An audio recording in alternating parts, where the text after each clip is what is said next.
Mən bir burada tövsiyə edeyim. Bəli. Görürsünüz, indi kimsə hicaba riayət eləmir. Heç olmasa deməsin hicab boş şeydir. Bu Allahın hökmünə boş şey demə. Allahın bəyənmədiyi bir şeydir. Yəni adam bəzi vaxtlar bir şey eləməyəndə deyir belə bir şey yoxdur. Baxın şeytan hilələrindən biri bu ayəsini deyim sizə. Deyir innəma ya'murukum bis-su'i vel-fəhşə və en təqulu aləllahi ma la ta'lamun. Şeytan birinci insana kiçik günaha dəvət edir. Sonra deyir əl-fəhşə, böyük günaha dəvət edir. Hədisdə var, böyük günaha gedən yol kiçik günahdan keçir. Sonra bunu ilə qutarar deyir, yox.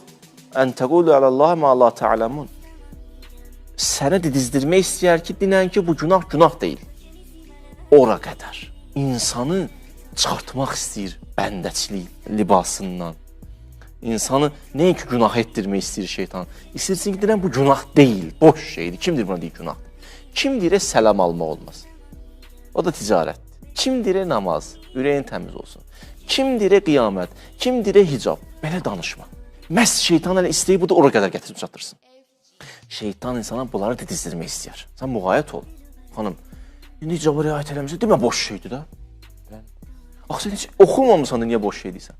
İndi bir nəfər çıxacaq, məsələn, tutaq ki, o digər misal, sən axı əlində elmi dəlilin yox, sübutun yox, ehtiyat elə. Hatta belə insanlar o dəyərlərdən də məhrum olur ha.